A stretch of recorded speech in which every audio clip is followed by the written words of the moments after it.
focus. First, that race for governor that's been tied for weeks. Our Mike Valerio is at the Republican candidate Glenn Youngkin's campaign headquarters in Chantilly, Virginia. And Mike Youngkin is trying to pull off a major upset tonight. That's right, Leslie. Good evening to you. And you know, the Youngkin campaign has decided to watch the results come in from here in Fairfax County. And really, that's because of two reasons. A, Fairfax is home base for Glenn Youngkin. And more importantly, reason B, you know, Fairfax and Loudoun, Northern Virginia writ large, Leslie, are so important to the Youngkin campaign strategy of appealing and persuading these independent Northern Virginia voters in our neck of the woods, combining them with his coalition of base Republican voters and moderate voters. The question, though, Leslie, is whether or not that coalition is strong enough to propel him to the governor's mansion.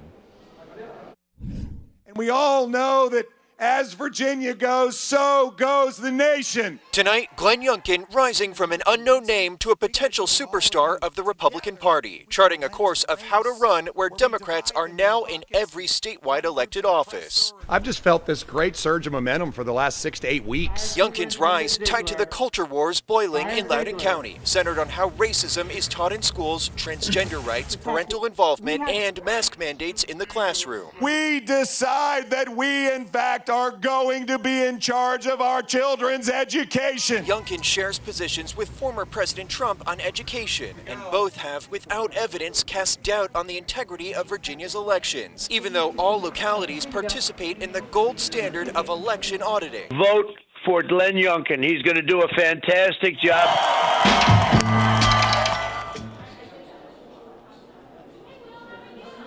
Okay, so Leslie, something really important to point out here. Whenever we have these races here in Virginia on election night, 7 p.m. happens, then we usually see a substantial Republican lead. That may be the inverse this time around. We may see a substantial Democratic lead because the General Assembly just this year has passed a law allowing all Virginia localities to count early votes before Election Day, a week up to Election Day. So bottom line, all of these early votes that favor Democrats, they will be counted by 7 p.m. and most likely quickly make up the totals that we are seeing, and then we'll see Republican votes slowly begin to catch up with the Democratic totals throughout the evening. Of course, we'll be watching them. It's going to be interesting to see how this pans out.